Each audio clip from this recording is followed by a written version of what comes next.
How stars really shine, the simple science of fusion.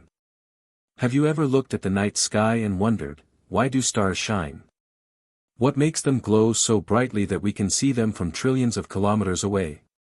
Today, we'll break it down in the simplest way possible, the real engine behind every star, nuclear fusion.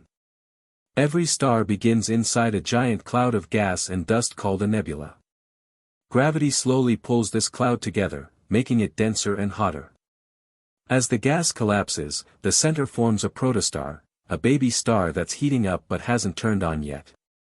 To shine, it needs one thing: extreme conditions. Inside a growing protostar, gravity squeezes the gas tighter and tighter. Temperatures rise to 10 million degrees. The pressure becomes so strong that hydrogen atoms, usually far apart, are forced together. This is where the magic happens. When hydrogen atoms collide at these insane conditions, they fuse. Nuclear fusion is when two hydrogen nuclei combine into helium. But here's what's incredible. The helium atom weighs less than the hydrogen atoms that formed it. That missing mass doesn't disappear, it becomes energy. Einstein explained this with his famous formula E=mc², which tells us even tiny amounts of mass can release enormous energy. Every fusion reaction releases pure power, light, heat, and radiation. Multiply this by trillions and trillions of reactions happening every second.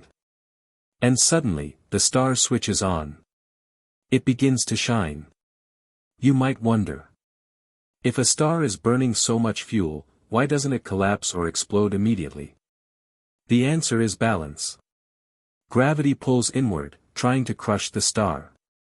Fusion pushes outward, creating energy and pressure. When these forces are equal, the star becomes stable. This is called hydrostatic equilibrium, and it's the reason stars can shine steadily for billions of years. Let's apply this to our own sun. Every second, the sun fuses 600 million tons of hydrogen into helium.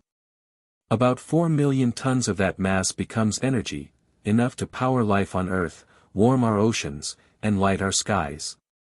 Even with this enormous output, the sun has enough fuel to keep shining for about 5 billion more years.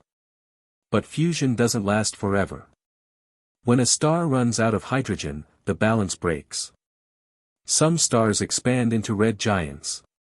Massive ones collapse and explode as supernovae. A star's death depends on its mass, but it all begins with the same simple process. Hydrogen fusing into helium. And that's why stars shine. A delicate balance, powered by the most powerful reaction in the universe. If you enjoyed this simple breakdown, leave a like and subscribe for more space stories.